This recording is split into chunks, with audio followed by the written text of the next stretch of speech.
نحمده ونستعينه ونستغفره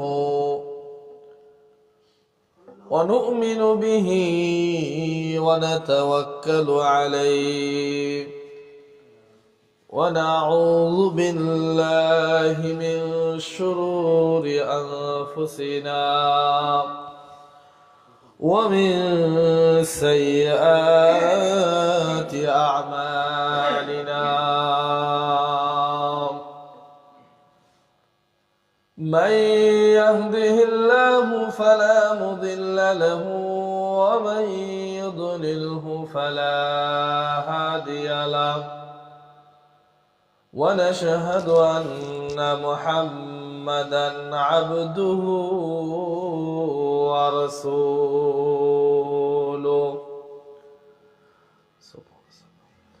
أرسله بالحق بشيرا ونذيرا وداعيا إلى الله بإذنه وسراجا منيرا أما بعد فإن خير الحديث كتاب الله وخير الهدي هدي محمد صلى الله عليه وسلم وشر الأمور محدثاتها وكل محدثة بدعة وكل بدعة ضلالة وكل ضلالة في النار من يطع الله ورسوله فقد رشد ومن يعصهما فإنه لا يضر إلا نفسه ولا يضر الله شيئا بعد أعوذ بالله من الشيطان الرجيم يا أيها الناس اتقوا ربكم الذي خلقكم من نفس واحدة وخلق منها زوجها بث منهما رجالا كثيرا ونساء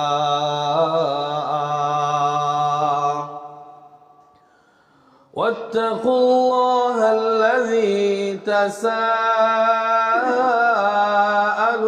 به والأرحام إن الله كان عليكم رقيبا يا أيها الذين آمنوا اتقوا الله حق تقاته ولا تموتن إلا وأنتم مسلمون يا أيها الذين آمنوا اتقوا الله وقولوا قولا سديدا يصلح لكم أعمالكم ويغفر لكم ذنوبكم ومن يطع الله ورسوله فقد فاز فوزا عظيما وقال الله تعالى إلى آية أخرى أعوذ بالله من الشيطان الرجيم بسم الله الرحمن الرحيم اقرأ باسم ربك الذي خلق خلق الإنسان من علق وقال الله تعالى إلى آية أخرى قل هل يستوي الذين يعلمون والذين لا يعلمون وقال الله تعالى إلى موضع آخر فاعلم أنه لا إله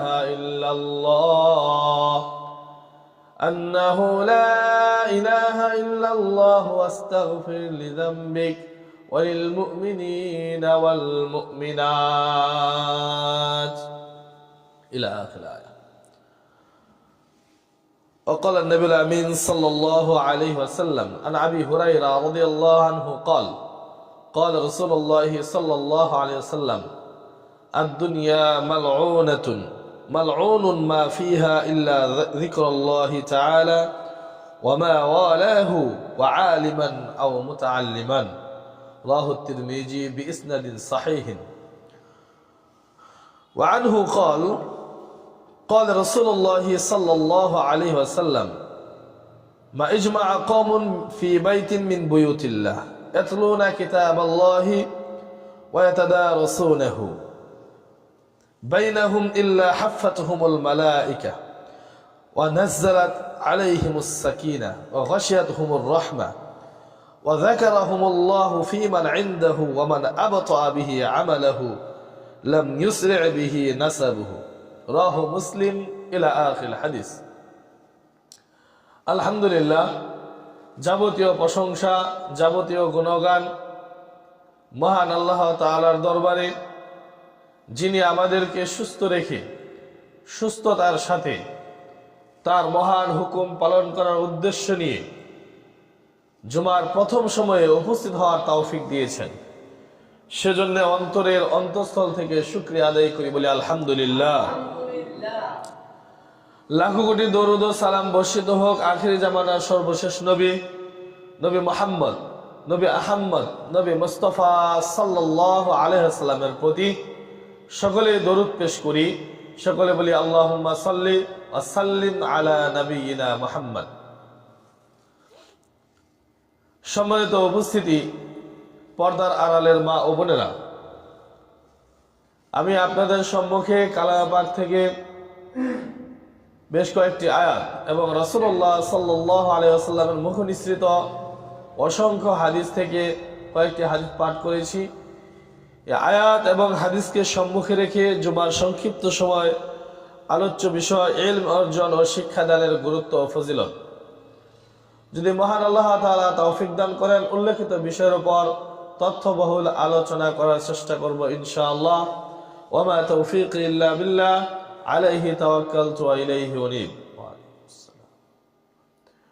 গত জুমাতে আপনারা শুনেছিলেন যে কোন ইলম শিক্ষা করা উচিত সেই সম্পর্কে।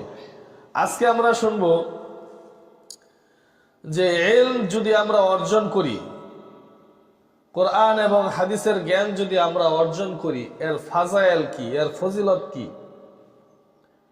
বারবার গত জুমাতে বোঝানোর চেষ্টা করা হয়েছে যে মাদ্রাসা শিক্ষার অনেক ফজিলত বা অনেক গুরুত্ব রয়েছে, মাদ্রাসা শিক্ষায় শিক্ষিত হতে হবে। তাহলে ওই শিক্ষায় শিক্ষিত হওয়ার জন্য এত উদ্বুদ্ধ কেন করা হচ্ছে, এতে করে উপকারটা কি, এই সম্পর্কে আমরা আজকে আলোচনা শুনবো ইনশাআল্লাহ। ইলম একটি গুরুত্বপূর্ণ অধ্যায়, কারণ একজন মানুষের কাছে যদি ইলম না থাকে, জ্ঞান না থাকে, তাহলে তার দুনিয়ায় চলা মুশকিল হয়ে যায়। শরীয়তের ইলম না থাকলে ইবাদত বন্দেগী সে কিভাবে পরিচালনা করবে, এই ব্যাপারেও সে সমস্যার সম্মুখীন হয়।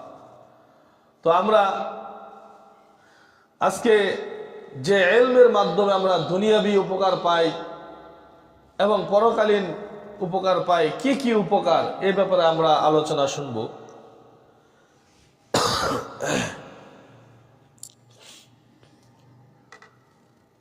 সম্মানিত উপস্থিতি, মহান আল্লাহ তাআলা সর্বপ্রথম আদম আলাইহিস সালামকে পৃথিবীতে সৃষ্টি করেছেন এবং তাকে শ্রেষ্ঠত্ব দান করেছেন ফেরেশতাদের উপরে। কেননা আল্লাহ তাআলা আদম আলাইহিস সালামকে সৃষ্টি করার পর ফেরেশতা মণ্ডলীদেরকে আদেশ করেছিলেন যে যাও, তোমরা সকলে যাও, আদমকে সিজদা করো। তখন ইবলিস ব্যতীত আর সকলে কি করেছিল? আবা ওয়াস্তাকবারা ওয়া কানা মিনাল কাফিরিন। ইবলিস কি করেছিল? অস্বীকার করেছিল। আস্তাকবারা ওয়া কানা মিনাল কাফিরিন, এবং এতে করে সে কাফির হয়ে গিয়েছে। ফেরেশতাদের সকলে আদম আলাইহিস সালামকে সিজদা করেছিল, এবং আল্লাহ তাআলা আদম আলাইহিস সালামকে বিভিন্ন বস্তুর, বিভিন্ন জিনিসের নাম শিক্ষা দিয়েছিলেন। অর্থাৎ এখান থেকেও বোঝা যাচ্ছে যে ইলমের যে জ্ঞানের যে গুরুত্ব মহান আল্লাহ তাআলা আদম আলাইহিস সালাম থেকেই শুরু করেছিলেন। কারণ আল্লাহ তাআলা আদম আলাইহিস সালামকে এমন কিছু বিষয় শিখিয়েছিলেন যে বিষয়গুলো ফেরেশতারাও জানতেন না। তো আবু যর রাদিয়াল্লাহু আনহু থেকে বর্ণিত মুসনাদে আহমদ 21586 নম্বর হাদিস। এই হাদিসগুলো এখানে এজন্য বলতেছি যে আল্লাহ তাআলা দুনিয়াতে যত নবী রাসূল প্রেরণ করেছেন, দুনিয়াতে যত নবী রাসূল আল্লাহ তাআলা প্রেরণ করেছেন, সকলকেই ইলমের শিক্ষা দেওয়ার জন্য আদেশ করেছেন। তারা যেন তাদের উম্মতদেরকে কি দেয়? ইলম শিখায়। তারা যেন তাদেরকে কোরআন শিখায়, তারা যেন তাদেরকে হিকমত, সুন্নাহ, প্রজ্ঞা শিখায়। এজন্য আল্লাহ তাআলা কি করেছেন? নবী রাসূলদেরকে প্রেরণ করেছেন। আবু যর রাদিয়াল্লাহু আনহু থেকে বর্ণিত, তিনি বলতেছেন, ক্বালা কুলতু ইয়া রাসূলুল্লাহ আইয়ুল আমবিয়াই কানা আউয়াল। আবু যর রাদিয়াল্লাহু আনহু বলছেন যে আমি নবী সাল্লাল্লাহু আলাইহি সাল্লামকে জিজ্ঞাসা করলাম, হে আল্লাহর রাসূল, নবীগণদের মাঝে সর্বপ্রথম কে? পৃথিবীতে যত নবী রাসূল এসেছিল এদের মাঝে সর্বপ্রথম কাকে নবী দেওয়া হয়েছিল? কে সর্বপ্রথম নবী? তখন নবী সাল্লাল্লাহু আলাইহি সাল্লাম বলেন, ক্বালা আদম। প্রথমে উত্তর দিলেন আদম। ক্বালা আদম, আদম আলাইহিস সালাম ছিলেন কি? প্রথম নবী। কুলতু ইয়া রাসূলুল্লাহ ওয়া নাবিয়্যুন কানা? ক্বালা না'আম মুকাল্লিমুকুম। কুলতু মা ইয়া রাসূলুল্লাহ ওয়া নাবিয়্যুন কানা? হে আল্লাহর নবী, আমি আবার জিজ্ঞাসা করলাম, হে আল্লাহর নবী, তিনি কি নবী ছিলেন? তিনি কি ছিলেন? নবী ছিলেন? তখন বলছেন, ক্বালা না'আম মুকাল্লিমুকুম। হ্যাঁ, তিনি নবী ছিলেন, আমরা তার সাথে কথা বলা হতো। তিনি কি ছিলেন? নবী ছিলেন, তার সাথে কথা বলা হতো। কুলতু ইয়া রাসূলুল্লাহ কামিল মুরসালুনা। তারপর রাসূল সাল্লাল্লাহু আলাইহি ওয়াসাল্লামকে আবু যর রাদিয়াল্লাহু আনহু বলছেন যে আমি জিজ্ঞাসা করলাম, কামিল মুরসালুনা, কতজন রাসূল পৃথিবীতে এসেছিলেন? রাসূল, আমি যে বলতেছিলাম যে আল্লাহ তাআলা নবী রাসূল প্রেরণ করেছেন দুনিয়াতে ইলম শিখানোর জন্য, ইলম যাতে শিক্ষা দেওয়া হয় মানুষদেরকে, তার কওমদেরকে যাতে নবীরা ইলম শিখায়, তার প্রমাণে এই হাদিসটুকু উল্লেখ করতেছি। তখন আবু যর রাদিয়াল্লাহু আনহু নবী সাল্লাল্লাহু আলাইহি ওয়াসাল্লাম জিজ্ঞাসা করলেন, কুলতু ইয়া রাসূলুল্লাহ কামিল মুরসালুন। হে আল্লাহর রাসূল, কতজন রাসূল দুনিয়াতে এসেছিল? তখন নবী সাল্লাল্লাহু আলাইহি ওয়াসাল্লাম ক্বালা সালাসুমিয়াতিন ওয়া বিদ'ু আশরান জাম্মান গাফিরান। তারপর নবী সাল্লাল্লাহু আলাইহি ওয়াসাল্লাম বললেন যে 310 প্লাস, অর্থাৎ 310 থেকে 15 জনের মতো রাসূল পৃথিবীতে এসেছিলেন। কতজন রাসূল?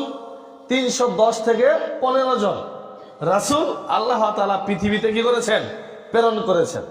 তারপর যখন আবার অন্য বর্ণনায় এসেছে যে কতজন নবী এসেছিল, আম্বিয়াগণ, নবীদের কত, এখানে এসেছে 1 লক্ষ বা 1.25 লক্ষ নবী রাসূল আল্লাহ তাআলা পৃথিবীতে প্রেরণ করেছেন। নবী এবং রাসূল, তাদের মধ্যে শুধু রাসূল ছিলেন 310 বা 315 জন। বুঝতে পারছেন? 1 লক্ষর অধিক নবী রাসূল, তার মধ্যে শুধু রাসূল ছিলেন, শুধু রাসূল এবং নবী, নবী এবং রাসূল এরকম ছিলেন 310 বা 315 জন। তো তাদের প্রত্যেকেরই কাজ ছিল আল্লাহ তাআলার কালাম শেখানো, সুন্নাহ শেখানো। দলিল সূরা বাকারা 151 নম্বর আয়াত, আল্লাহ তাআলা বলছেন, কামা আরসালনা ফীকুম রাসূলাম মিনকুম, কামা আরসালনা ফীকুম রাসূলাম মিনকুম, আমি তোমাদের কাছে, তোমাদের মাঝখান থেকে রাসূল পাঠিয়েছি, ইয়াতলু আলাইকুম আয়াতিনা, যিনি তোমাদেরকে তার আয়াতসমূহ তেলাওয়াত করে শোনাতেন। আমি তোমাদের মাঝখান থেকে আমি রাসূল প্রেরণ করেছি, রাসূল পাঠিয়েছি, ইয়াতলু আলাইকুম আয়াতিনা, যারা আমার নিদর্শন সমূহ, আমার কালাম সমূহ তোমাদেরকে তেলাওয়াত করে শোনাতেন, ওয়া ইউযাক্কিকুম, এবং তোমাদেরকে পবিত্র করতেন, ওয়া ইউআল্লিমুকুমুল কিতাবা ওয়াল হিকমা, এবং তোমাদেরকে কোরআন শেখাতেন এবং সুন্নাহ শেখাতেন। ওয়া ইউআল্লিমুকুম মা লাম তাকুনু তা'লামুন, এবং তোমরা যে বিষয়গুলো জানতে না সেই বিষয়গুলো তারা শেখাতেন। তাহলে নবী রাসূল যে আল্লাহ তাআলা শিক্ষার জন্য পাঠিয়েছেন, তার দলিল সূরা বাকারার 151 নম্বর আয়াত, যে আমি তোমাদের মাঝখান থেকে নবী রাসূল প্রেরণ করেছি। কেন? যাতে করে তারা তোমাদেরকে কোরআন শেখায়, যাতে করে তারা তোমাদেরকে সুন্নাহ শেখায় এবং এমন বিষয় শেখায় যেই বিষয়গুলো তোমরা জানো না, জানতে না। আমরা যারা মায়ের গর্ভ থেকেই ভূমিষ্ঠ হয়ে কিন্তু আমরা নামাজ পড়া শিখে ফেলি না, ওযু করা শিখে ফেলি না। একসময় কোরআন হাদিস ঘাটাঘাটি করে বা বর্তমান যে সিস্টেম আলেম ওলামাদের মাধ্যমে আমরা 1-2 রাকাত সালাত কিভাবে আদায় করতে হয় শিখেছি, ওযু কিভাবে বানাতে হয়, ওযু কিভাবে করতে হয় শিখেছি। বিভিন্ন আনুষঙ্গিক শরীয়তের সকল বিষয়ই আমরা যখন শিখতে গেছি একজন আলেমের দ্বারস্থ হতে হয়েছে। এবং ওই আলেম কোথায় পেল? ওই আলেম কোরআন এবং সহিহ হাদিস থেকে আপনাকে রেফারেন্স দিয়ে দলিলের মাধ্যমে আপনাকে শিখিয়েছে। অর্থাৎ এই আয়াত প্রমাণ করছে যে আল্লাহ তাআলা পৃথিবীতে যত নবী রাসূল প্রেরণ করেছেন, তাদের আল্লাহ তাআলার উদ্দেশ্য ছিল এই নবী রাসূলগণেরা যাতে তার উম্মতদেরকে, তার জাতিদেরকে, তার কওমদেরকে ইলম শিখায়। কিসের ইলম? কোরআন এবং সুন্নাহর ইলম। তারপর এই ইলমটা অন্বেষণ করা হলো ফরজ। আপনার আমার প্রত্যেকের উপর দ্বীনে ইলম শিক্ষা করা বা অন্বেষণ করা, খোঁজা, এটা হলো ফরজ। এই ব্যাপারে সহিহ মুসলিমে এসেছে, আনাস ইবনে মালিক রাদিয়াল্লাহু আনহু থেকে বর্ণিত, ইবনে মাজাতেও রয়েছে 224 নম্বর হাদিস। নবী সাল্লাল্লাহু আলাইহি ওয়াসাল্লাম বলেছেন, তালাবুল ইলমি ফারিদাতুন আলা কুল্লি মুসলিমিন ওয়া ফি রায়াতিন ওয়া মুসলিমাতিন। যে নবী সাল্লাল্লাহু আলাইহি ওয়াসাল্লাম বলেছেন যে প্রত্যেকটা মুসলিম নরনারীর উপর দ্বীনে ইলম শিক্ষা করা ফরজ। প্রত্যেকটা মুসলিম নরনারীর উপর দ্বীনে ইলম শিক্ষা করা কি? ফরজ। তাহলে এই হাদিস থেকেও আমরা বুঝতে পারছি যে ইলম শিক্ষার কত গুরুত্ব রয়েছে, জ্ঞান অন্বেষণের কতটা গুরুত্ব রয়েছে। এই ইলম যদি আমরা শিক্ষা করি তাহলে আমরা অভিশাপ মুক্ত হতে পারব। এই দ্বীনে ইলম যদি আপনার আমার ভিতরে থাকে তাহলে আমরা অভিশাপ মুক্ত হব। এই ব্যাপারে আবু হুরায়রা রাদিয়াল্লাহু আনহু থেকে বর্ণিত তিরমিজির 2322 নম্বর হাদিসে নবী সাল্লাল্লাহু আলাইহি ওয়াসাল্লাম বলেছেন, আদ-দুনিয়া মালউনাতুন মালউনুন মা ফিহা। সারা দুনিয়াটাই অভিশপ্ত। ভালো করে বুঝবেন, নবী সাল্লাল্লাহু আলাইহি ওয়াসাল্লাম বলেছেন আদ-দুনিয়া মালউনাতুন, সম্পূর্ণ পৃথিবীটাই অভিশপ্ত। মালউনুন মা ফিহা, এবং এই দুনিয়ার মাঝে যা কিছু আছে সব কিছুই অভিশপ্ত। প্রথমে বললেন পুরা দুনিয়া অভিশপ্ত, একথা বললে যথেষ্ট ছিল। তারপর আরো বাড়িয়ে বললেন মালউনুন মা ফিহা, এবং দুনিয়ার মাঝে যা কিছু আছে, যেই সম্পদের জন্য এত মারামারি, এত হানাহানি, এত কাটাকাটি, যে ক্ষমতার জন্য এত মারামারি, এত হানাহানি, এত কাটাকাটি, যে সম্পদের জন্য আমরা হালাল হারাম বাছাই করি না, যা ইচ্ছা তাই গ্রহণ করি, অন্যের সম্পদ আত্মসাৎ করি, অন্যের টাকা পয়সা ধন দৌলত যদি কারো কাছে গচ্ছিত রাখা হয় সেটা আমরা কি করি? আত্মসাৎ করি, দেশের সম্পদ আত্মসাৎ করি। এই সম্পদের ব্যাপারে আল্লাহ নবী সাল্লাল্লাহু আলাইহি ওয়াসাল্লাম আলাদা করে বললেন মালউনুন মা ফিহা, এই দুনিয়ার মাঝে আরো যা কিছু আছে সব কিছুই অভিশপ্ত, ইল্লা, তবে যিকরুল্লাহি তাআলা, যিকরুল্লাহি তাআলা, আল্লাহর জিকির ব্যতীত। যারা আল্লাহর নাম স্মরণ করে এই পৃথিবীতে থাকা অবস্থায়, ওমা ওয়ালাহু, এবং আনুষঙ্গিক বিষয়সমূহ আল্লাহর যে ইবাদত বন্দেগী আছে, আল্লাহর নাম যারা স্মরণ করে এটা ব্যতীত, ওয়া আলিমান আও মুতাআল্লিমান, এবং যারা তালেবুল ইলম এবং যারা আলেম তারা ব্যতীত। সুবহানাল্লাহ বিহামদিহি। এখন আপনারা ইলম শিখতেছেন, এখন আপনারা ওই অভিশপ্ত জিনিসের মধ্যে নাই। এখন এখানে যারা এসেছেন ইলম শুনতেছেন, শিখতেছেন, এই জন্য নবী সাল্লাল্লাহু আলাইহি ওয়াসাল্লাম বলেন দুনিয়ার সব কিছুই অভিশপ্ত, দুনিয়ার মাঝে যা আছে সব অভিশপ্ত, তবে আল্লাহর নাম, আল্লাহর জিকির, এবং যারা আলেম, যারা তালাবুল ইলম, অর্থাৎ যারা ইলম শিক্ষা করে এবং শিক্ষা দেয় তারা নয়। অর্থাৎ যারা ইলম শিক্ষা করবে যারা আলেম হবে তারা ব্যতীত আর সকলেই অভিশপ্ত। আরেকটা হাদিস নেন, আব্দুল্লাহ ইবনে মাসউদ রাদিয়াল্লাহু আনহু থেকে বর্ণিত, উগদু আলিমান আও মুতাআল্লিমান ওয়ালা তাগদু ফীমা বাইনা যালিক। হয় তালবুল ইলম হও না হলে আলেম। উগদু আলিমান, হয় আলেম হও আও মুতাআল্লিমান, বা ছাত্র হও। একজন আলেম হও না হলে আলেমের ছাত্র হও। ওয়ালা তাগদু ফীমা বাইনা যালিক, উভয়ের মাঝের কোনো কিছু হইও না। হয় আপনাকে আমাকে আলেম হতে হবে, না হলে আলেমের কি হতে হবে? ছাত্র হতে হবে। এখন আপনারা আপনাদের মসজিদের খতিব সাহেবের ছাত্র, তাই না? তার কাছ থেকে যদি আপনারা যদি কোরআন হাদিস বেশি জানতেন তাহলে তো আলহামদুলিল্লাহ আপনাদের ইমাম রাখার প্রয়োজন হতো না।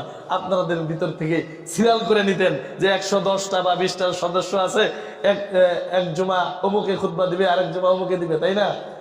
যেহেতু আপনাদের ওইভাবে যাওয়া পরিবেশ তৈরি হয়নি, আর এখন যে সিস্টেম, এই সিস্টেমটা আগেও ছিল না। এখন একজন মক্তবের ছাত্র জানে কিভাবে সহি সিস্টেমে সহি হাদিস অনুযায়ী জানাজা দিতে হয়, সে জানে কিভাবে মানুষের গোসল দিতে হয়, একজন মক্তবের ছাত্র জানে কিভাবে 2 রাকাত সালাত আদায় করতে হয়, একজন মক্তবের ছাত্র জানে। কিন্তু একসময় এই সিস্টেমটা ছিল না, বাস্তবিক অর্থ তাই। কিন্তু আল্লাহ তাআলার কাছে তো আর এভাবে আমরা ছাড় পেয়ে যাব না। যাই হোক, আল্লাহ নবী সাল্লাল্লাহু আলাইহি ওয়াসাল্লাম বললেন যে উগদু আলিমান আও মুতাআল্লিমান, হয় আলেম হও না হলে আলেমের ছাত্র হও। দুইটার মাঝে যেটা আছে সেটা তোমরা হইও না। তাহলে আপনি আমি যদি অভিশাপ থেকে মুক্তি পেতে চাই, হয় আলেম হতে হবে না হয় আলেমের ছাত্র হতে হবে। তাহলে এই হাদিসগুলো থেকেও আমরা বুঝতে পারলাম যে ইলম শিখার গুরুত্ব কত। আমরা যদি ইলম শিখার জন্য মসজিদে আসি, এই নিয়ত করে, আজকে যারা জুমাতে আমরা আসতেছি, এই নিয়ত করে যদি আসি যে হয়তো মসজিদে গিয়ে ভালো কিছু শিখবো, না হয় কাউকে ভালো কিছু শিক্ষা দিব। যখন আমি মসজিদে এসেছি, আমি খতিব সাহেব, তখন আমি নিয়ত করে এসেছি যে আজকে আমি সকলের সম্মুখে ইলম সম্পর্কে আলোচনা করব, এই ব্যাপারে তাদেরকে ধারণা দিব। আর আপনিও এসেছেন এই নিয়ত করে যে খতিব সাহেব আজকে যা কিছু আলোচনা করবে, এই আলোচনা থেকে আমি ইলম নেব, জ্ঞান নেব। তাহলে এই নিয়তের কারণে আপনার আমার আমল নামায় কবুলকৃত হজের নেকি এবং আল্লাহর রাস্তায় লড়াইকারী মুজাহিদের নেকি লিপিবদ্ধ করা হবে। সুবহানাল্লাহ বিহামদিহি। ভালো করে শুনুন, যদি আপনি আমি ভালো কিছু শিক্ষা দেওয়ার এবং শিক্ষা নেওয়ার জন্য মসজিদে আসি, তাহলে নবী সাল্লাল্লাহু আলাইহি ওয়াসাল্লাম বলেছেন যে ওই ব্যক্তিকে একটি পূর্ণ হজ, কবুলকৃত হজের নেকি তার আমল নামায় দেওয়া হবে, এবং আল্লাহর রাস্তায় জিহাদকারী মুজাহিদকারী যে লড়াই করলে যে সওয়াব নেকি হয়, আল্লাহর রাস্তায় গিয়ে কাফেরদের বিরুদ্ধে ইসলামের পক্ষ নিয়ে যত নেকি হয় তার আমল নামে তত নেকি লিপিবদ্ধ করা হবে। সুবহানাল্লাহ। দলিল খুলুন তাবারানী আওসাত 7346 নম্বর হাদিস, আবু উমামা রাদিয়াল্লাহু আনহু থেকে বর্ণিত।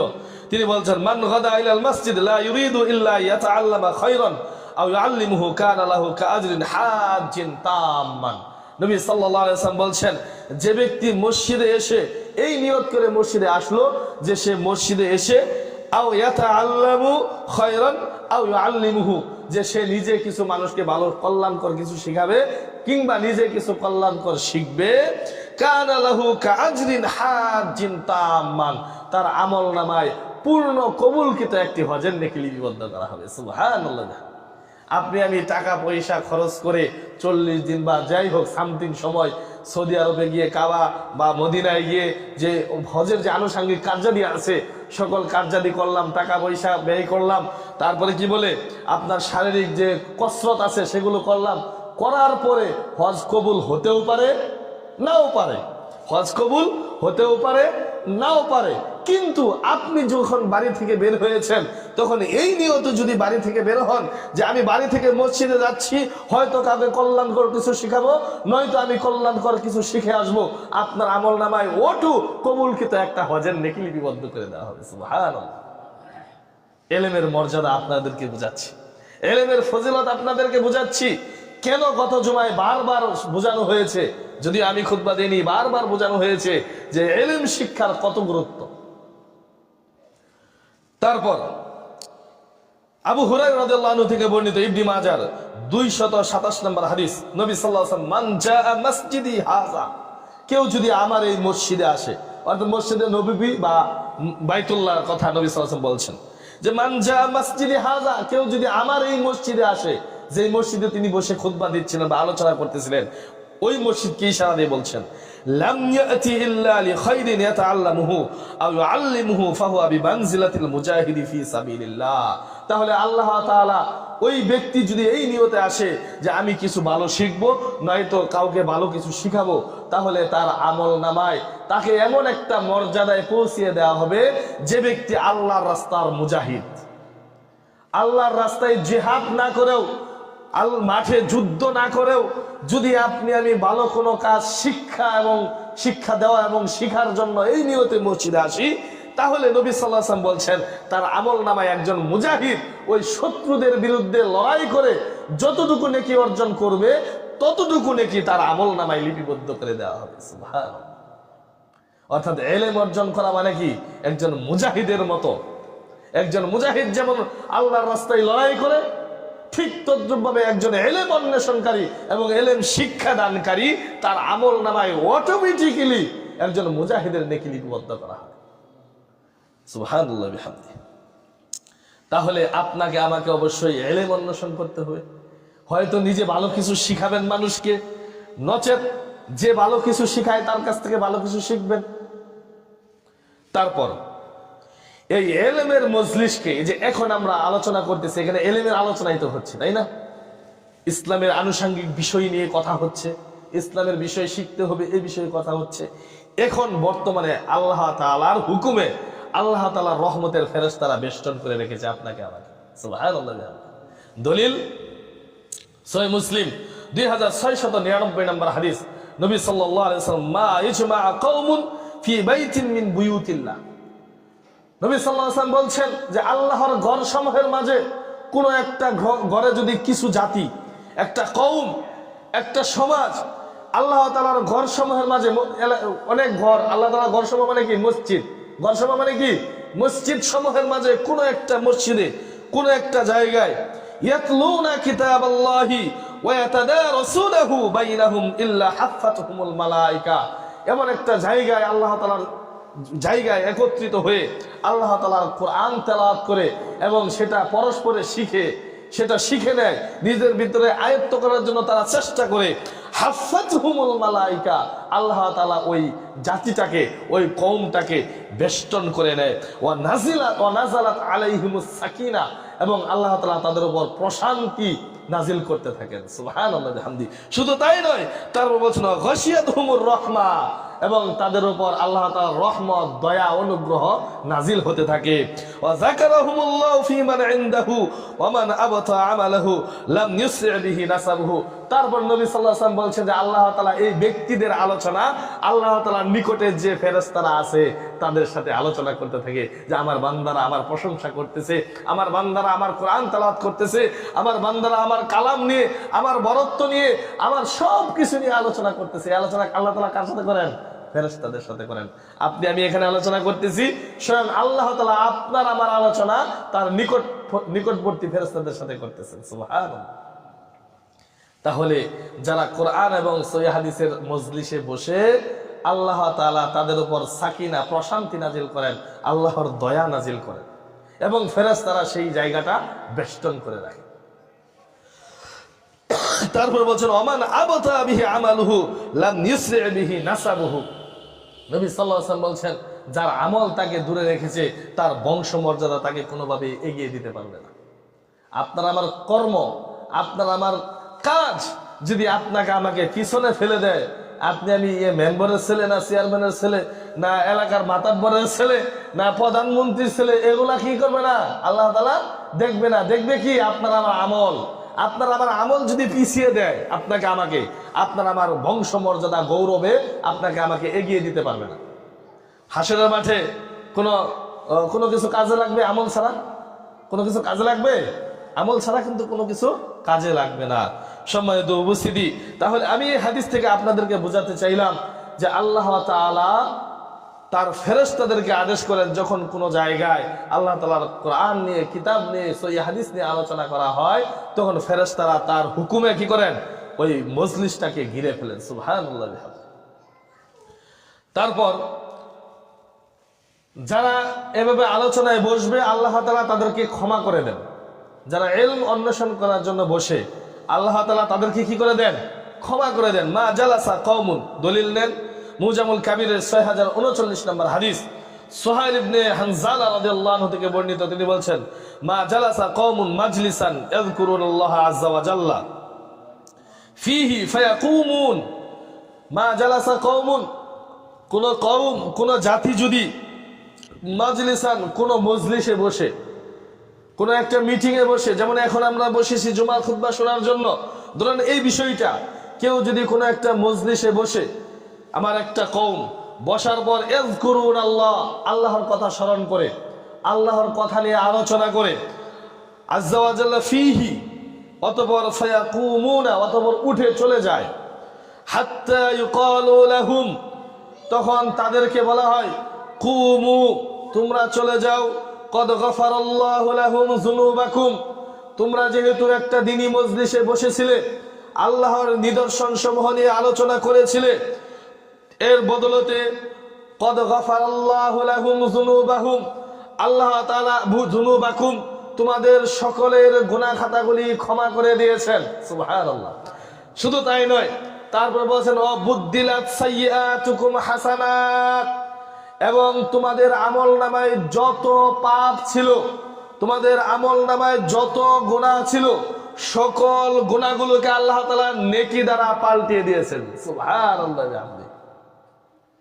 ধরেন আপনার আমার আমল নামায় 1 লক্ষ পাপ আছে, একটা মজলিসে, দ্বীনি মজলিসে বসেছি, দ্বীনি মজলিসের সকল কিছু ভালোভাবে শ্রবণ করেছি, আল্লাহর নাম স্মরণ করেছি, তখন আল্লাহ তাআলা ঘোষণা দিয়ে বলেন কুমু, তোমরা চলে যাও, এখন চলে যাও, কদ গফারাল্লাহু লাহুম যুনুবাকুম, আল্লাহ তাআলা তোমাদের সকলের গুনাহ খাতাগুলি মাফ করে দিয়েছেন।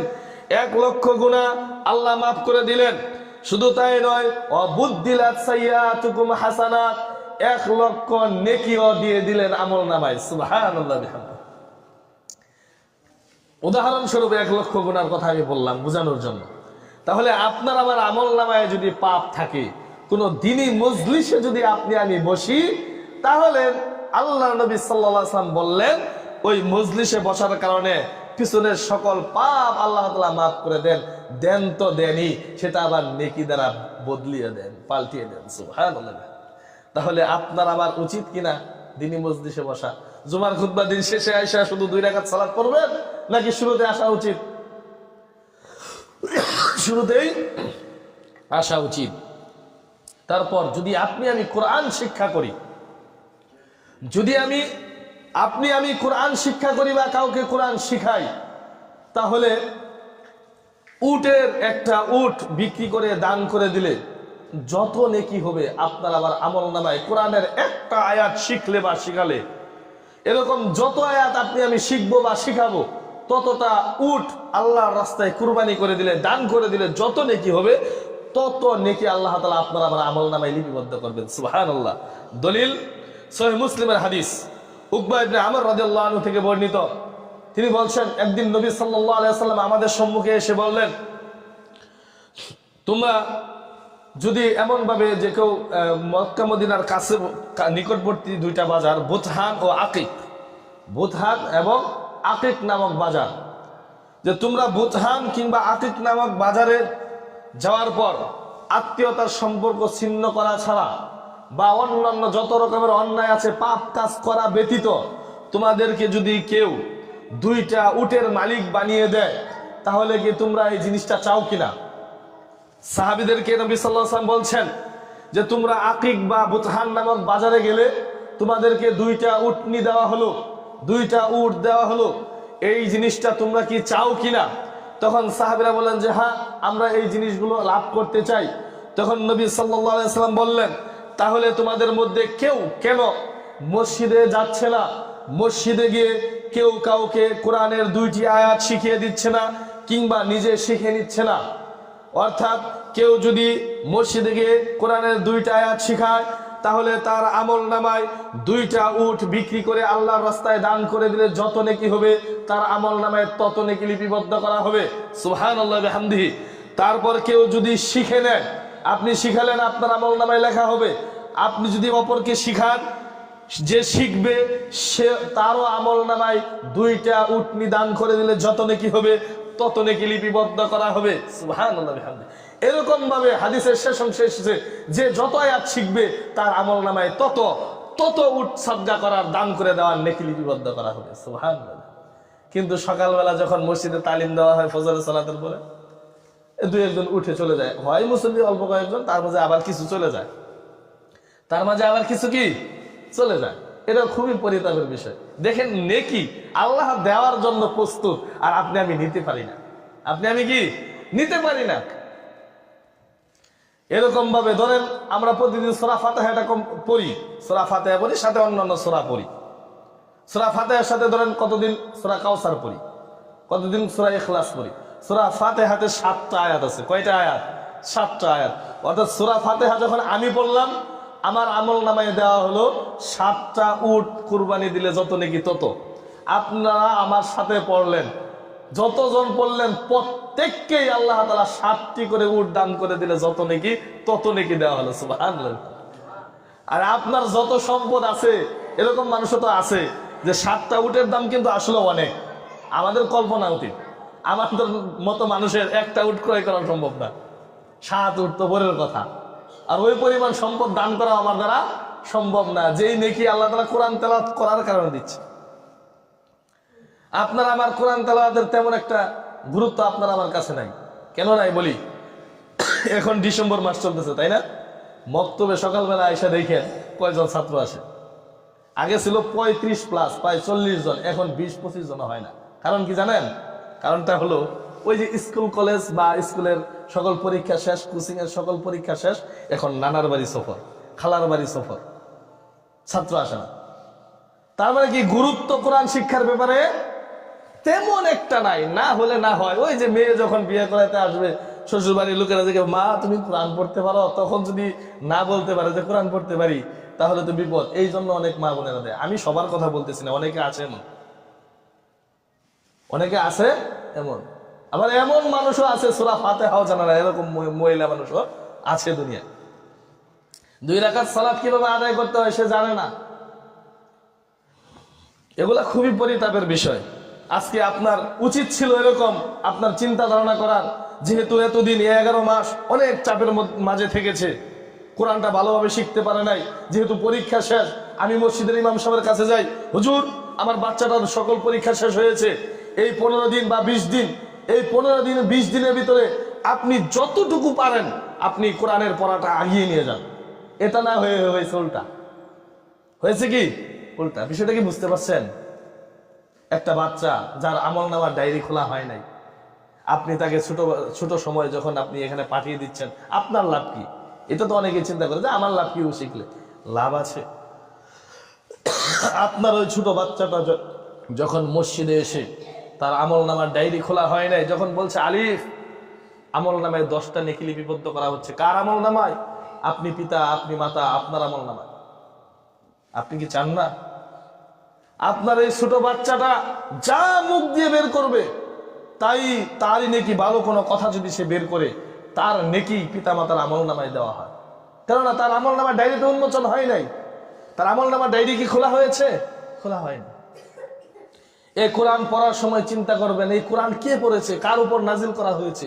পৃথিবীর সর্বশ্রেষ্ঠ মানুষ নবী মুহাম্মদ সাল্লাল্লাহু আলাইহি ওয়াসাল্লামের উপরে কোরআনুল কারীম নাজিল হয়েছে এবং তিনি সর্বদাই কোরআন তেলাওয়াত করতেন। যখন এই জিনিসগুলো চিন্তা করবেন যে এটা নাজিল হয়েছে আমাদের সর্বশ্রেষ্ঠ নবী, আমাদের শেষ নবী নবী মুহাম্মদ সাল্লাল্লাহু আলাইহি ওয়াসাল্লামের উপর, যিনি ব্যতীত জান্নাতে, যার পূর্বে কেউ জান্নাতে প্রবেশ করতে পারবে না, যার মাধ্যমে জান্নাতকে উদ্বোধন করা হবে, সেই সর্বশ্রেষ্ঠ মানবের উপর নবী মুহাম্মদ সাল্লাল্লাহু আলাইহি ওয়াসাল্লামের উপরে কোরআন নাজিল করা হয়েছে এবং তিনি সর্বদা এই কোরআন তেলাওয়াত করতেন। আমি তো সৌভাগ্যবান, আমি সেই নবী মুহাম্মদ সাল্লাল্লাহু আলাইহি ওয়াসাল্লাম যেই কালাম সর্বদাই তেলাওয়াত করতেন, সেই কালাম তেলাওয়াত আপনি আমি করতে পারতেছি।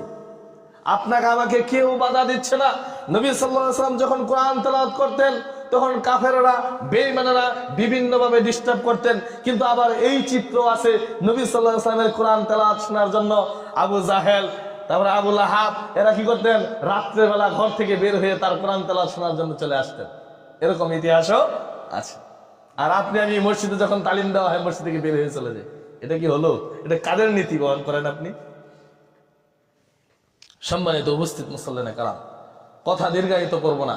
তাহলে বোঝা গেল, যখন আপনি আমি একটা আয়াত শিখবো বা শিখাবো, আমল নামায় যে শিখলো তার আমল নামায় একটা আয়াতের জন্য একটা উট দান করে দেওয়ার নেকি, যে শিখালো তার আমল নামাও একটি উট দান করে দেওয়ার নেকি লিপিবদ্ধ করা। এরকম ভাবে যদি 100 আয়াত শেখানো হয় 100 উটের নেকি দেওয়া হবে। সুবহানাল্লাহ।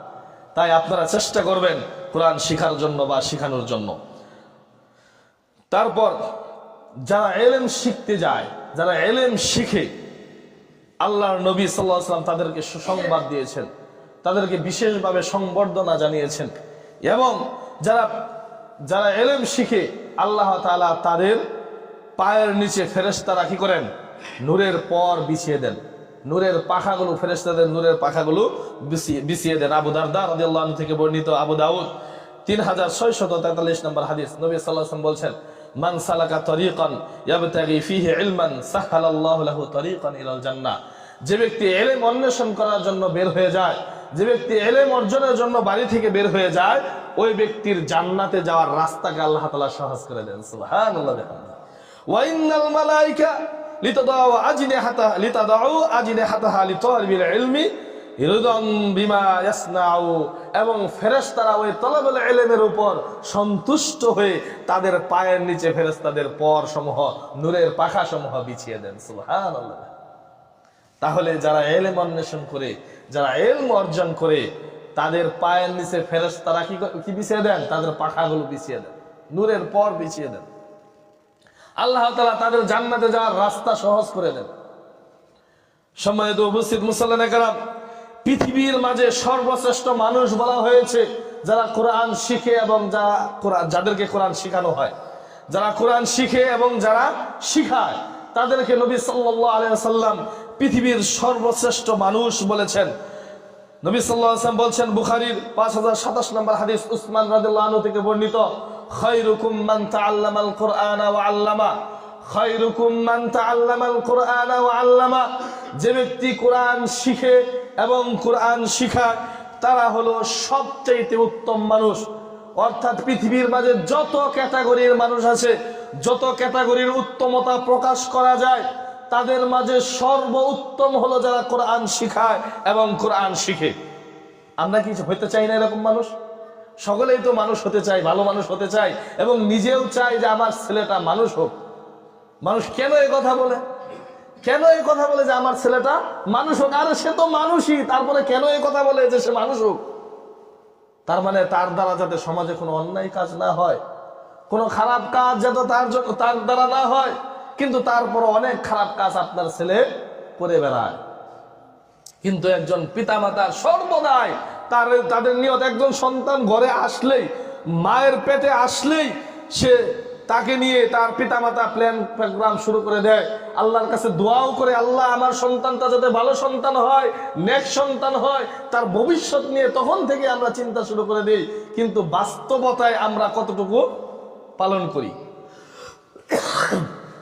আপনার সন্তানকে মানুষের মতো মানুষ করতে হলে, আমরা তো সকলেই মানুষ, কিন্তু মানুষের মতো মানুষ করতে হলে আদর্শ শিক্ষায় শিক্ষিত করতে হবে, ইসলামী শিক্ষায় শিক্ষিত করতে হবে, নচেত দ্বিতীয় কোনো রাস্তা নেই। আমি মাঝে মাঝেই বলে থাকি, আপনি যদি তাল্লাশি দেন কিংবা পেপার পত্রিকা আপনারা অনেকেই দেখেন, পড়েন, পেপার পত্রিকা দেখেন, ইউটিউবে দেখেন, খবরে দেখেন, বিভিন্ন সময়ে দেখেন যে অমুক ম্যাজিস্ট্রেটের বাবা মা বৃদ্ধাশ্রমে, অমুক প্রফেসরের বাবা মা বৃদ্ধাশ্রমে। আজ পর্যন্ত এই ইতিহাস প্রমাণ করে নাই এখন পর্যন্ত যে কোনো আলেমের মা, কোনো আলেমের বাবা বৃদ্ধাশ্রমে আছে। পাবেন না, পাবেন না, এই ইতিহাস পাবেন না। কারণ কি? কেননা সে জানে আল্লাহ তাআলা তার উপর ফরজ করেছেন পিতামাতার সেবা করা। وَقَضَى رَبُّكَ أَلَّا تَعْبُدُوا إِلَّا إِيَّاهُ وَبِالْوَالِدَيْنِ إِحْسَانًا وَقَضَى رَبُّكَ أَلَّا تَعْبُدُوا। আল্লাহ তাআলা ফরজ করেছেন আল্লাহ তা'বুদু, যে তোমরা আল্লাহর ইবাদত করবে, ইল্লা ইয়াহু ওয়া বিল ওয়ালিদাইনি ইহসানা, এবং পিতামাতার সাথে সদাচরণ করবে।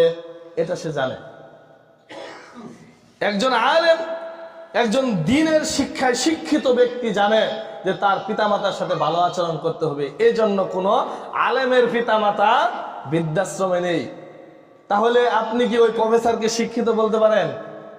যেই প্রফেসরের পিতামাতা, যেই অ্যাডভোকেটের পিতামাতা, যে ইঞ্জিনিয়ারের পিতামাতা বৃদ্ধাশ্রমে আছে, সে কি শিক্ষিত?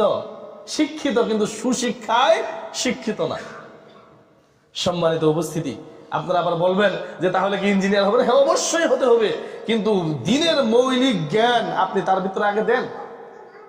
সে কিভাবে 2 রাকাত সালাত আদায় করবে সেটা আগে তাকে শিখান। কোরআন পড়া তাকে শিখান। এক সময় এরকম ছিল, আমরা তখন ছোট ছিলাম, হয়তোবা অনেকেই জানেন, আমাদের আগের যারা মানুষ তারা আরো বেশি জেনেছেন, যে সকালবেলা বিভিন্ন বাড়ি থেকে কোরআন তেলাওয়াতের গুনগুন আওয়াজ শোনা যেত মা বোনদের কাছ থেকে। এখন বর্তমানে এটা কি আছে? এখন যারা আছে নাই। কারণ কি? কারণ হলো ওই মা বোনেরা এখন রাত্রে 12টা পর্যন্ত টিভির সিরিয়াল দেখে। কি দেখে? টিভিতে সিরিয়াল দেখে।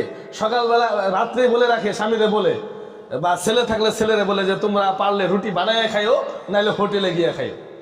ঘুম থেকে ওঠে সকাল 10টায়। ফজর কোন দিক দিয়ে গেছে, তেলাওয়াতের তো কোনো অবস্থাই নেই। বাস্তবতা, আমি বাস্তবতা বলতেছি। এগুলো কিন্তু খুবই পরিতাপের বিষয়। একজন মুসলিমের ঘরে কোরআনটা সুন্দর করে বাঁধা আছে, কতদিন হয়ে গেল কোরআনকে স্পর্শ করা হয় না, অপেক্ষা করছে কখন রমজান মাস আসবে, রমজান মাসে একবারে সারা বছরের খতম দিয়ে দিব। শুধু রমজান মাসে কোরআন তেলাওয়াত করার জন্য কোরআন আসে নাই। কোরআন আপনি সর্বদা তেলাওয়াত করবেন, কোরআন অনুযায়ী আপনি আমল করবেন। তাই নবী সাল্লাল্লাহু আলাইহি ওয়াসাল্লাম বলছেন, যখন কোন মানুষকে কোরআন শিখায় এবং কেউ কোরআন শিখে, পৃথিবীর মাঝে সর্বশ্রেষ্ঠ মানুষ হলো এরাই, যারা কোরআন শিখে এবং কোরআন শিখায়। আপনাদের কাছে তাদের মূল্য না থাকতে পারে, কিন্তু আল্লাহ তাআলার কাছে আছে, এবং আল্লাহ তাআলার কাছে থাকলেই হবে। আপনি মূল্যায়ন না করলেও চলবে। আপনি কে? আপনি আমাকে মূল্যায়ন করবেন?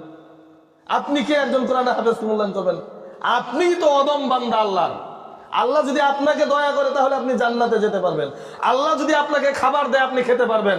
আল্লাহ যদি আপনাকে পোশাক পরিধান করার তৌফিক দেয় আপনি তা পারবেন পোশাক পরিধান করতে। আপনি কে আমাকে সম্মান দেওয়া? একজন কোরআনের হাফেজকে সম্মান দেওয়ার আপনি কে? দিলে দেন, না দিলে সমস্যা নাই, এটা আল্লাহ দিবেন সম্মান। সম্মানের মালিক আল্লাহ। কুলিল্লাহুম্মা মালিকাল মুলক। সম্মান দেওয়ার, রাজত্ব দেওয়ার মালিকও আল্লাহ, রাজত্ব ছিনিয়ে নেওয়ার মালিকও আল্লাহ। সম্মান দেওয়ার মালিকও আল্লাহ, সম্মান ছিনিয়ে নেওয়ার মালিকও আল্লাহ। আপনি কে? সম্মানিত উপস্থিতি, বলতেছিলাম নবী সাল্লাল্লাহু আলাইহি ওয়াসাল্লাম বলছেন, আমি যদি আপনাকে দিন শিখাই, ওই দিন শিখার পর যদি আপনি ওটার উপর আমল করেন, তাহলে যে শিখালো তার আমল নামায় আপনি আমল করার কারণে যত নেকি পাবেন, ততটুকু নেকিও আপনার আমল নামায় দেওয়া হবে। সুবহানাল্লাহ। দেখেন হাদিস, ইবনে মাজাহ 240 নম্বর হাদিস, মান আল্লামা ইলমান ফালাহু আজরু মান আমিলা বিহি লা ইয়ানকুসু মিন আজরিল আমিল। নবী সাল্লাল্লাহু আলাইহি ওয়াসাল্লাম বলেন, কোন ব্যক্তি যদি কোনো ব্যক্তিকে কল্যাণকর কিছু শিখায়, ভালো কাজ শিখায়, ওই আমলকারী ব্যক্তি আমল করার বিনিময়ে যতটুকু নেকি পাবে, যে ব্যক্তি শিখালো তার আমল নামায় ততটুকুই নেকি লিপিবদ্ধ করা হবে, আমলকারীর ব্যক্তি থেকে একটুও কমানো হবে না। সুবহানাল্লাহ। অর্থাৎ মানুষকে কল্যাণকর কিছু শেখানোর চেষ্টা করুন। মানুষকে কুমন্ত্রণা দিয়েন না, মানুষকে নিয়ে দল পাকায়েন না, মানুষকে খারাপ কাজের দিকে নিয়ে যায়েন না। ভালো কাজ শিখালে যেমন নেকি পাওয়া যায়, খারাপ কাজ শিখালে তেমনি গুনাহ আপনার আমার আমল নামায় যুক্ত হবে। ঠিক তো এক উল্টা, যেমন ভালো কাজ শিখালেন নেকি পাবেন, যদি আপনি খারাপ কাজ শিখান, খারাপ কাজ করার কারণে সে যতটুকু পাপই হবে ততটুকু পাপ আপনার আমল নামায় দেওয়া হবে। সম্মানিত উপস্থিতি, কেন আমরা কোরআন শিখবো, কেন আমরা এই কালামটা শিখবো? দেখেন, সালাত ফরজ আমরা জানি, তাই না? 5 ওয়াক্ত সালাত সকলের উপর ফরজ, এটা তো আমরা মানি, তাই না? পড়ি আর না পড়ি কিন্তু মানি। যাকাত দেওয়া ফরজ, রমজান মাসের সিয়াম রাখাও কি ফরজ, হজ একবার জীবনে কি ফরজ। কিন্তু আল্লাহ তাআলা সালাতের জন্য পৃথিবীতে সর্বপ্রথম যখন কোরআন নাজিল করেন, সর্বপ্রথম যে আয়াতটা নাজিল করেছেন, সালাতের আয়াত নাজিল করেছেন? করেন নাই। যাকাতের দিকে নাজিল করেছেন? করেন নাই। হজের আয়াত নাজিল করেছেন? করেন নাই। সিয়ামের আয়াত নাজিল করেছেন? করেন নাই। নাজিল করেছেন কোনটা? ইকরা বিসমি রাব্বিকাল্লাযী খালাক। পড়ো তোমার রবের নামে যিনি তোমাকে সৃষ্টি করেছেন। প্রথম আয়াত। অর্থাৎ পড়তে হবে কার নামে? আপনার আমার পড়াটা হবে কার জন্য? রবের জন্য। ইকরা বিসমি রাব্বিকাল্লাযী খালাক, পড়ো তোমার রবের নামে যিনি তোমাকে সৃষ্টি করেছেন। অর্থাৎ আপনার আমার পড়া হবে রবের নামের পড়া। রবের নামের পড়া পড়বেন, কোনো সমস্যা নাই। আপনি তারপর ইঞ্জিনিয়ার হন, ডাক্তার হন, হতে হবে। যদি আপনার ভিতরে দিনদারিতা থাকে, আপনি ইঞ্জিনিয়ার হওয়ার পর ওই রডের বদলে বাঁশ দিতে পারবেন না। আপনি ডাক্তার হওয়ার পর 500 টাকার বিজেট 1000 টাকা নিতে পারবেন না। অযথায় অনেকগুলো টেস্ট লিখে দিতে পারবেন না, কেননা আল্লাহর ভয় আপনার ভিতরে আছে, আপনার ভিতরে দিনদারিতা আছে। এজন্য আপনাকে আগে কি করতে হবে? দ্বীনি শিক্ষায় শিক্ষিত হতে হবে। এবং সন্তানের কাছ থেকে যদি আপনি আদর মহব্বত স্নেহ বৃদ্ধ অবস্থায় পেতে চান, আপনাকে ইসলামী শিক্ষার গত্যন্তর আর কিছু নেই, দ্বিতীয় আর কোনো রাস্তা আপনার নেই। এজন্য অনেক প্রতিষ্ঠান আছে আপনাদের আশেপাশে, আপনার ছেলেকে সেখানে দেন, আপনার মেয়েকে সেখানে দেন। এক সময় মহিলা মাদ্রাসা পাওয়াই যেত না, আর এখন আলহামদুলিল্লাহ আশেপাশে অনেক মহিলা মাদ্রাসা হয়েছে।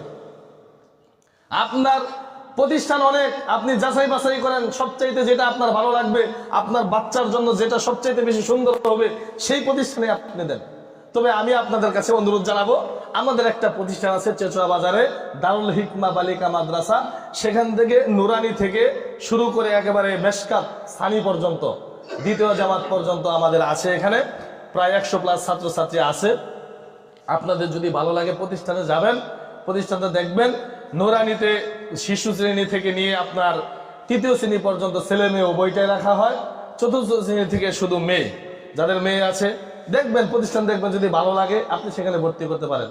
আবার কেন বলবো সহিহ আকীদার মাদ্রাসায় দেওয়ার জন্য জানেন? আহলে হাদিসের মাদ্রাসায় কেন দেওয়ার জন্য বলবো, সেটা হলো আপনি দেখবেন ওই আপনার মাযহাবী প্রতিষ্ঠানের বইগুলোতে দেখবেন সেখানে লেখা আছে আল্লাহ নিরাকার। আল্লাহ কি নিরাকার, আল্লাহ সর্বত্র বিরাজমান, এগুলো লেখা আছে। আপনার বাচ্চা যদি ছোট থেকেই এটা শিখে যে আল্লাহ নিরাকার, আল্লাহর কোনো আকার নাই, আল্লাহ সর্বত্র বিরাজমান, এগুলো যদি শিখে, তার আকীদা নষ্ট হয়ে যাবে। কি হয়ে যাবে? আকীদা নষ্ট হয়ে যাবে। আল্লাহ কি নিরাকার? মুমিনদের জন্য সবচাইতে আনন্দের বিষয় এবং জান্নাতের মাঝে সবচাইতে বেশি মূল্যবান উপহার যেটা মুমিনদেরকে দেওয়া হবে, সেটা হলো আল্লাহর দর্শন। সবচাইতে বড় পুরস্কার হবে এটা, যে আল্লাহ তাআলাকে মুমিনরা কি করবে? দেখতে পারবে। আচ্ছা, যার আকার নাই, যার আকার নাই, তাকে কি দেখা যায়? তাকে কি দেখা যায়? দেখা যায় না। তাহলে আল্লাহ তাআলা যে বললেন, নবী সাল্লাল্লাহু আলাইহি ওয়াসাল্লাম বলেছেন, সবচাইতে চমকপ্রদ হবে জান্নাতীদের জন্য, সবচাইতে বড় উপহার হবে, যত নিয়ামত তাদেরকে দেওয়া হয়েছে সকল নিয়ামতের কথা ভুলে যাবে যখন তারা আল্লাহকে দেখতে পাবে। সুবহানাল্লাহ। তাহলে যার আকার নেই বলতেছেন আপনারা, যার আকার নাই বলছেন, তাহলে তাকে আপনি কিভাবে দেখবেন? তাহলে আপনি বড়ই কপাল করা, জান্নাতে গেলেও আল্লাহকে দেখতে পাবেন। তাহলে যাদের আকীদার বইয়ে এই লেখা থাকে যে আল্লাহ নিরাকার, আল্লাহ সর্বত্র বিরাজমান, আল্লাহ সর্বত্র বিরাজমান, তার মানে কি? কেউ অন্য দিক দিয়ে নিবেন না বা বুঝবেন না। আল্লাহ মাফ করুক, আল্লাহ সর্বত্র বিরাজমান মানে টয়লেটের ভিতরে আছে, তাই না? এই আমার পায়ের নিচে আছে, তাই বোঝা যাচ্ছে না? সর্বত্র বিরাজমান মানে কি? সব জায়গায়, সব জায়গায়। এই কথাটা ভুল। আল্লাহর ক্ষমতা সর্বত্র বিরাজমান। আল্লাহ তাআলা সব শুনছেন, সব দেখছেন, সব কিছু পরিচালনা করতেছেন। এই একটা। আবার আরেকটা লেখা আছে যে নবী নূরের তৈরি, এগুলো লেখা আছে। আনুষঙ্গিক অনেক বিষয় আছে, অনেক বিষয় আছে। আপনার সালাত শিক্ষা দিবে দুই ভাবে, ছেলেদেরকে দিবে নাভির নিচে, মেয়েদেরকে দিবে বুকের উপরে। এই বিভিন্ন সমস্যা আছে। এজন্য আমি মনে করি একজন আহলে হাদিসের সন্তান হিসেবে আপনার সন্তানকে প্রথমে আহলে হাদিসের প্রতিষ্ঠানে দিবেন। কেননা আপনার সন্তান ছোট অবস্থায় যা শিখবে, বড় অবস্থায় ওইটার উপরে অটল থাকবে। এজন্য আপনি ছোট থেকেই আপনার সন্তানকে আদর্শ শিক্ষায় শিক্ষিত করুন। আল্লাহ তাআলা বলেছেন, কুল হাল ইস্তাবিল আ'মা ওয়াল বাসীর, যে ব্যক্তি চক্ষুষ্মান আর অন্ধ কি সমান? আচ্ছা, যে ব্যক্তি চোখে দেখে আর যে ব্যক্তি চোখে দেখে না, সে কি সমান? সমান নয়। ঠিক এরকম একজন এলেমওয়ালা ব্যক্তি আর এলেম ছাড়া ব্যক্তি সমান নয়। কুল হাল ইস্তাবিল আ'মা ওয়াল বাসীর, উদাহরণ দিয়েছেন আল্লাহ তাআলা এরকম, যে যার এলেম আছে সে হলো চক্ষুওয়ালা লোক, যার এলেম নাই সে হলো চক্ষু ছাড়া লোক। যেমন অনেক মুরব্বীরা এরকম বলে যে হায় রে কপাল মন্দ, চোখ থাকিতে অন্ধ। এই কথাটার মানে কি জানেন? যে এমন হয়েছি যে চোখ আছে কিন্তু চোখে যে পড়া যখন লেখা আসে তখন লেখা দেখে ঠিক, কিন্তু কি করতে পারে না? পড়তে পারে না, এই হলো চোখ থাকিতে অন্ধ কপাল মন্দ, তাই না? ঠিক এরকম আপনি আমি এখন বুঝতেছি না যে শরীয়তের জ্ঞান, মাদ্রাসা শিক্ষার কত মূল্য, এটা এখন আমরা বুঝতেছি না। যখন আমরা কবরে চলে যাব, হাসরের মাঠে যখন উঠবো, তখন ঠিক আমরা মূল্যায়ন করব। তাই সকলকে উদাত্তভাবে আহ্বান জানাচ্ছি, আপনি পৃথিবীর কোন লেখাপড়ায় আপনি ইংরেজি সারাদিন পড়বেন, বাংলা সারাদিন পড়বেন, একটা নেকিও লিপিবদ্ধ করা হবে না। কিন্তু যখনই আপনি আলিফ বলবেন, আপনার আমল নামায় অটোমেটিক্যালি 10টা নেকি লিপিবদ্ধ করা হবে। সুবহানাল্লাহ। আপনার ছেলে, ছোট বাচ্চা, ছোট মেয়ে, তার বয়স হয়নি, আমল নামার ডায়েরি এখন উন্মোচন হয়নি, সে মক্তবে এসে পড়তেছে, আর নেকি যুক্ত হচ্ছে বাবা মার আমল নামায়। যে বাবা মা সকালবেলা বাচ্চাটাকে উঠিয়ে সুন্দরভাবে পরিষ্কার করে দাঁত ব্রাশ করিয়ে দিয়ে সুন্দরভাবে তার হাতে কায়দাটা দিয়ে পাঠিয়েছে, যাও মা যাও, যাও বাবা যাও, তুই মসজিদে গিয়ে কোরআন শিখে আসো।